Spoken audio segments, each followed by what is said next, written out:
Shalom. This week's Torah portion is Parashat Yitro, beginning in Exodus chapter 19. Our portion, named for the righteous father-in-law of Moshe, brings God's plan to a climax. Everything that we've been learning about since Genesis began with the words, "In the beginning, God created the heavens and the earth," it's all been leading up to this, the main event of our Parsha, called the Sinai Revelation, when God sealed his covenant with his people Israel and gave them his Torah. Now, the very fact that the Torah portion of the Sinai Revelation is named after a non-Jew demonstrates that Torah is not exclusively for the Jewish people alone, but it contains a universal message of wisdom and guidance for all humanity. But we'll talk about that later. This was the most unique event in human history. An entire nation consisting of millions of people stood together as witnesses to the revelation of the Creator. Our sages teach that the souls of the as yet unborn of all future generations were also there. Together, all of Israel, united as one man, the nation rose to a level of prophetic vision and experienced the reality of God as Hashem descended upon Mount Sinai in the fire, as Torah tells us, and the sound of the shofar grew stronger and stronger. The entire world stood in awe when God gave the Torah. The sages teach us that no bird flew, all animals were quiet, the very waves of the sea stood still. All the world was silent and gave testimony. The people heard the lightning and saw the thunder as Hashem declared, "I am Hashem your God." The transcendent Sinai experience was Hashem's unprecedented rendezvous with man. Throughout all the ups and downs of humanity's struggles, from Adam and Eve in the Garden of Eden and those ensuing generations, to the flood and the tower and dispersion, those generations that were characterized by denial of God, to Abraham, Isaac, and Jacob, who reintroduced the knowledge and the way of the one God into the world, to Joseph and Israel's descent into the exile of Egyptian slavery, to the wonders of the Exodus and the splitting of the sea, everything, all of history, has all been leading up to this. In bringing Israel to the foot of Mount Sinai to receive Torah, God brought all of creation to the fulfillment of its very purpose. And indeed, creation itself was waiting for this moment. The prophet Jeremiah testifies to this when he declares in chapter 33 and verse 25, "Thus said Hashem, if not for my covenant," meaning the keeping of Torah, "day and night, I would not have set up the laws of heaven and earth." Our sages relate that this verse alludes to a midrashic teaching describing that when God created the world, he made existence conditional upon the Jewish people ultimately accepting the Torah on behalf of all mankind. If they were to reject it, the world would have reverted to a state of chaos and void. If they would willingly accept Torah, they became partners with God in upholding the world and ensuring its continued existence. The Midrash Tanchum explains that before the giving of the Torah at Mount Sinai, the world was in a state of uncertainty and instability. It quivered like jello. It compares the world to a shaky building that could collapse at any moment. However, when the children of Israel accepted Torah, this brought stability and purpose to the world. By committing themselves to follow God's commandments, they established a covenant with him which solidified the foundations of creation. In a sense, Israel's acceptance of Torah validated creation and imbued it with permanence.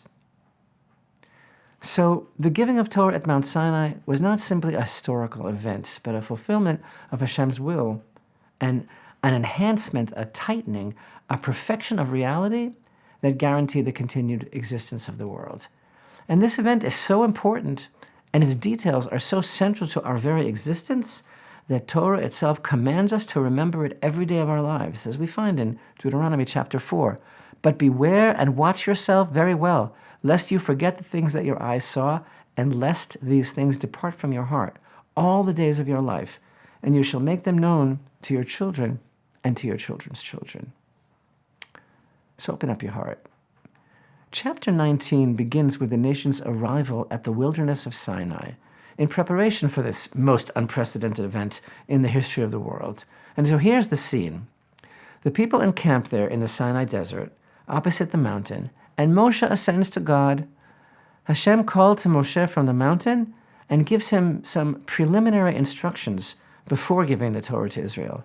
And with these words, God's prelude to his bequeathing the Torah to Israel, he intended to convey with these words Torah's main purpose and significance to the nation. God tells Moshe, "So shall you say to the house of Jacob and relate to the children of Israel. You have seen what I did to Egypt, and that I have borne you on the wings of eagles and brought you to me. And now, if you hearken well to me and observe my covenant, you shall be to me the most beloved treasure of all peoples, for mine is the entire world. And you will be my kingdom of priests, my holy nation. These are the words you shall speak to the children of Israel. These verses, God's own words, affirm the concept of Israel being chosen by God. But what does that even mean, being chosen by God? God tells Israel that the nation will be his segulah, a Hebrew word meaning a treasure. What exactly does that mean? What is it all about this calling to be a kingdom of priests and a holy nation? And these are not the only verses that emphasize this chosen status. There are many others, such as Isaiah 41:8, where God declares, "But you, Israel, are my servant, Jacob, whom I have chosen, the descendants of Abraham, my friend." Here, God specifically identifies Israel as his chosen servant. And in Deuteronomy 7:6, we find that word treasure again, where we read, "For you are a holy people to Hashem your God. Hashem your God has chosen you to be a people for himself, a special treasure above all the peoples on the face of the earth." So open up your heart in the deepest way, because these verses and this concept of Israel's chosenness have been so misunderstood and manipulated and abused by haters who seek to malign Israel. Being chosen by God does not imply superiority or exclusivity. It's not about perks and privilege, but really the opposite. It's about non-transferable responsibility. The covenant that God made with Israel obligates her with an irrevocable, unique responsibility to fulfill God's will, to fulfill his commandments, and to teach the world knowledge of the one God. And thus Hashem declares through Isaiah in chapter 43 and verse 10, "You are my witnesses," the word of Hashem, "and my servant whom I have chosen." You're not going to be a group of individuals keeping Torah for yourselves, for your own sakes, but as a nation whose observance is for the betterment of all humanity. As God instructs Isaiah in so many words, in chapter 49 and verse 6, "It is insufficient that you be a servant for me only, to raise up the tribes of Jacob and to restore the ruins of Israel. I will make you a light for the nations, so that my salvation may extend to the ends of the earth." So being a kingdom of priests means that Israel has the task of serving as a spiritual and moral guide for the nations. The Midrash expands on the idea by explaining that just as the priests in the temple were responsible for bringing the influx of divine blessings into the world, so too the Jewish people were given the task of channeling blessing to all the people of the world by spreading Hashem's teachings and values to the world. This includes promoting justice, compassion, and righteousness in all aspects of life.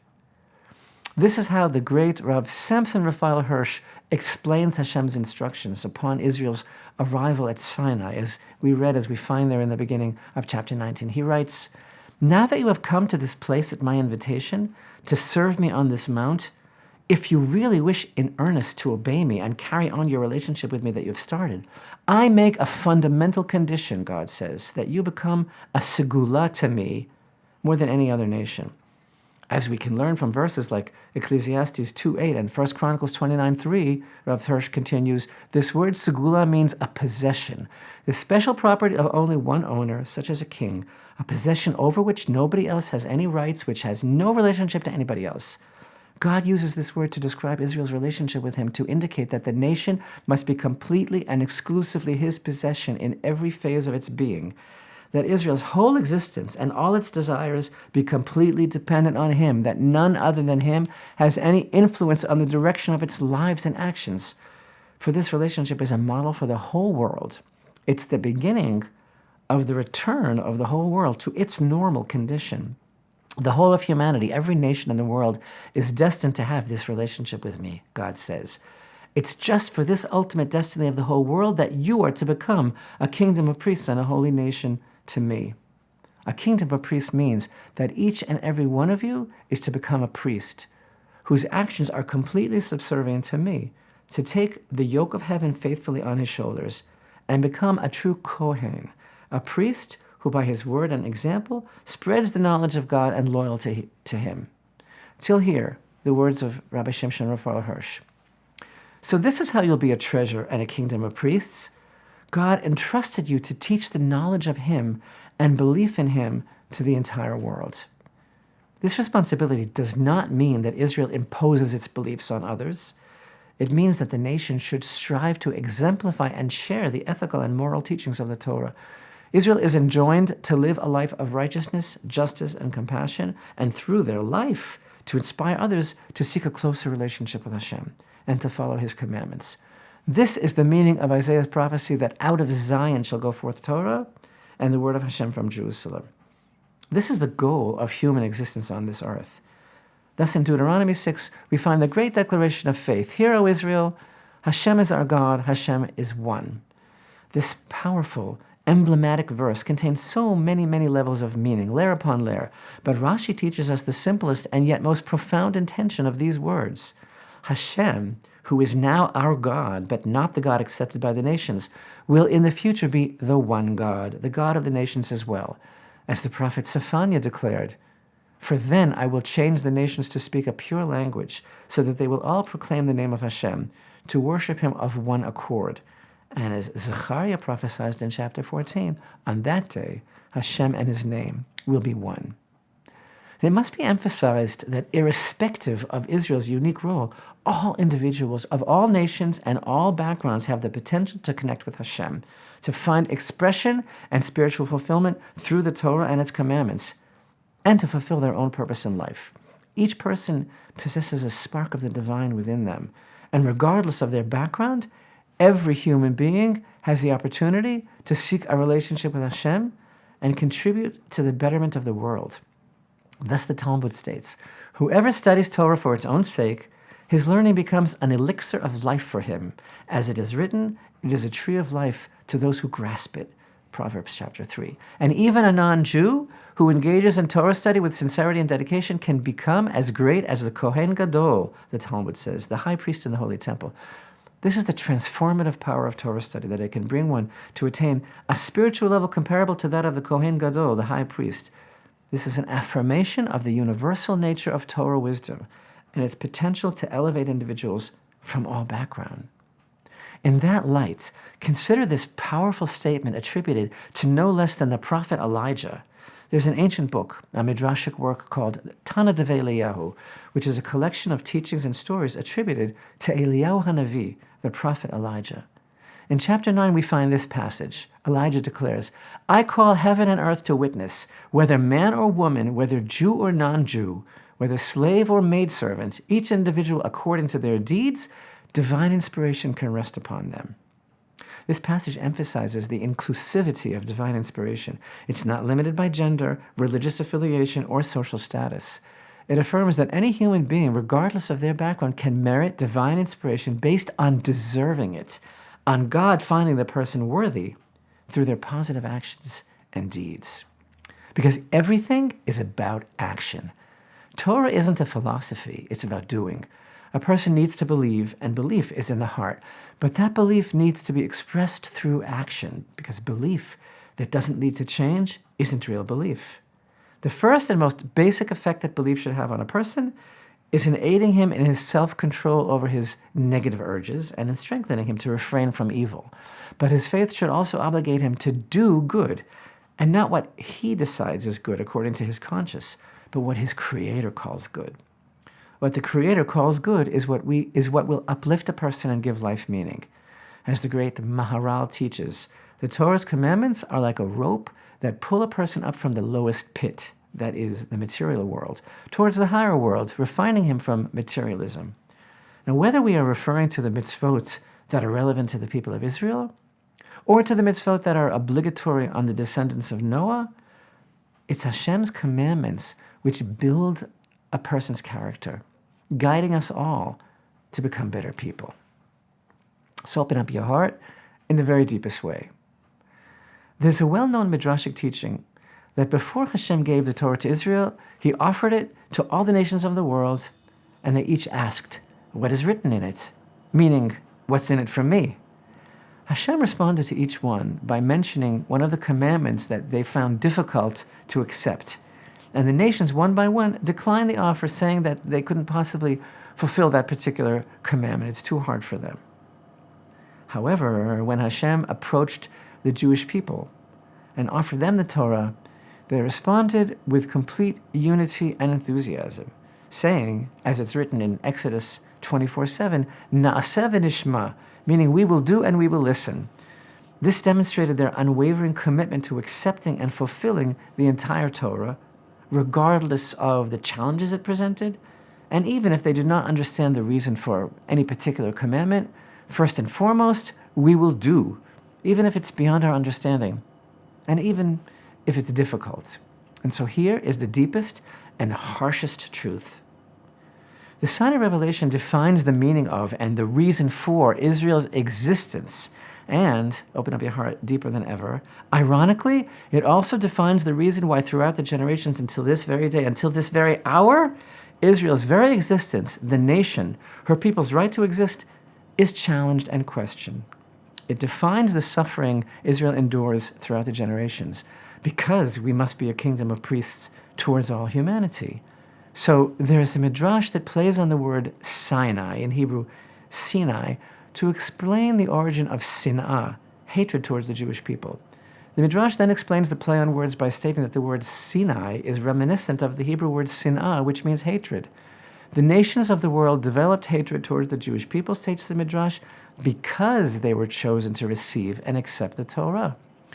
The nations resented the Jewish people for representing Hashem in this world and for reminding them of the moral and ethical responsibilities that came with their acceptance of Torah. As a nation of priests assigned with teaching all mankind the truth of the one God, Israel's task throughout history is to smash the false illusions that this world cherishes. But do people want their illusions smashed, or would they prefer to proceed unhindered in their folly, even if they're occupied with nothingness, and even if they worship emptiness? The French polymath Gustave Le Bon summed it up best. In 1895, he penned these lines in his famous work entitled The Crowd, A Study of the Popular Mind. He wrote, "The masses have never thirsted after truth. Whoever can supply them with illusions is their master. Whoever attempts to destroy their illusions is always their victim." May Israel fulfill its role as being a kingdom of priests, and may the whole world merit to knowledge and belief in the truth of Hashem. Thank you for watching this week's Jerusalem Lights Torah portion. Torah gives every person the opportunity to connect with Hashem and to find purpose in life through its study and the fulfillment of its commandments.